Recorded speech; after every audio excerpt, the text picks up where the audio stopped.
छायाचित्र गुरुजन आणि चांदण्याप्रमाणे चमकणारे माझ्या मित्रमैत्रिणींनो, सर्वांना माझा नमस्कार. माझे नाव सोनल तागड. आज राजमाता जिजाऊ यांच्या जयंतीनिमित्त मी काय 2-4 शब्द सांगते, ते तुम्ही शांत चित्र ऐकून घ्या अशी मी आपल्यास विनंती करते आणि माझ्या भाषणाला सुरुवात करते.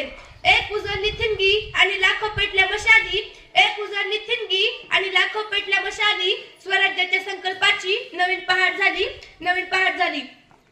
राजमाता जिजाऊ यांचा जन्म 12 जानेवारी 1598 मध्ये बुलढाणा जिल्ह्यातील सिंदखेड राजा येथे झाला. त्यांच्या आईचे नाव माणसाबाई तर वडिलांचे नाव लघुजीराव जाधव असे होते. आज शेकडो वर्षानंतरही मासाहेब जिजाऊ यांचे नाव आपल्या ओठांवर आहे. महाराष्ट्राच्या मातीत असा कोणीही नाही की त्याला राजमाता जिजाऊंविषयी माहीत नसेल. तो काळ असा होता की सर्वत्र मुघलांचा अत्याचार होता. स्त्रिया सुरक्षित नव्हत्या. रयत अन्यायाने व अत्याचाराने त्रस्त झाली होती. या सर्व गोष्टींची राजमाता जिजाऊ यांना मनात चीड यायची. या अत्याचारातून मुक्त व्हायचे असेल तर आपल्या लोकांचे आपले राज्य असायला हवे असे त्यांना वाटत. हिंदवी स्वराज्याचे एक तेजस्वी स्वप्न पाहणाऱ्या या माऊली 19 फेब्रुवारी 1630 रोजी जिजाऊच्या पोटी शिवरायांचा जन्म झाला.